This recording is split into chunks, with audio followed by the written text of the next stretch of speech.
Madness in the Fast Lane, the Eriksson twins and the tragedy that followed. In May 2008, two identical twins from Sweden became part of one of the most bizarre and disturbing public incidents ever broadcast on British television. Sabina and Ursula Eriksson arrived in the UK under circumstances that continue to baffle authorities and psychologists to this day. What followed would entail motorway chaos, delusions, attempted suicide, and ultimately, murder. This episode narrates a tale of shared madness, inexplicable violence, and the unsettling boundaries of our understanding of the human mind. It began when Ursula and Sabina left Ireland, where they had been staying. They boarded a National Express coach heading for London, but after a brief stop in Stoke-on-Trent, they suddenly started behaving strangely. The driver, unsettled by their erratic behavior and their refusal to allow him to check their bags, requested that they exit the coach. The police were called, but finding no reason to detain them, simply allowed them to go on their way.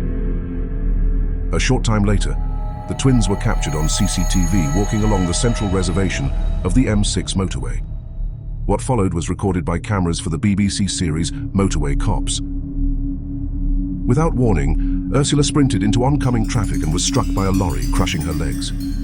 Seconds later, Sabina followed, being hit head-on by a Volkswagen Polo. Miraculously, both survived. But what shocked officers and viewers even more was their behavior afterward. Despite her legs being crushed, Ursula screamed and fought off paramedics. Sabina, after regaining consciousness, punched a police officer and immediately attempted to run into traffic again, shouting, "They're going to steal my organs." They were eventually subdued and taken into custody. Sabina appeared calmer and more coherent over the next 24 hours, and with no prior criminal or mental health record, was released. That decision proved fatal. The next day, while wandering through Fenton in Staffordshire, Sabina met Glenn Hollinshead, a kind man who offered her food and a place to stay for the night. Glenn had no idea what he was welcoming into his home. The following day, while preparing food, Sabina stabbed Glenn 5 times with a kitchen knife. He staggered out of the house, bleeding and shouting, "She stabbed me!" before collapsing and dying on the pavement. Sabina fled the scene, hitting herself with a hammer and jumping off a 40-foot bridge onto a dual carriageway. Once again, she survived. At trial, Sabina pleaded guilty to manslaughter with diminished responsibility. The court accepted the rare diagnosis of folie à deux, shared psychosis. It's a condition where one person shares the delusions of another. In this case, Ursula was seen as the dominant influence and Sabina the suggestible follower. She was sentenced to 5 years in prison. The Eriksson case stunned experts and viewers alike. How could two seemingly normal women with no history of violence descend into chaos so suddenly? The answer is we still don't fully know. There were no signs of drugs or alcohol, no long psychiatric histories, just a sudden break from reality and a series of decisions that escalated into tragedy.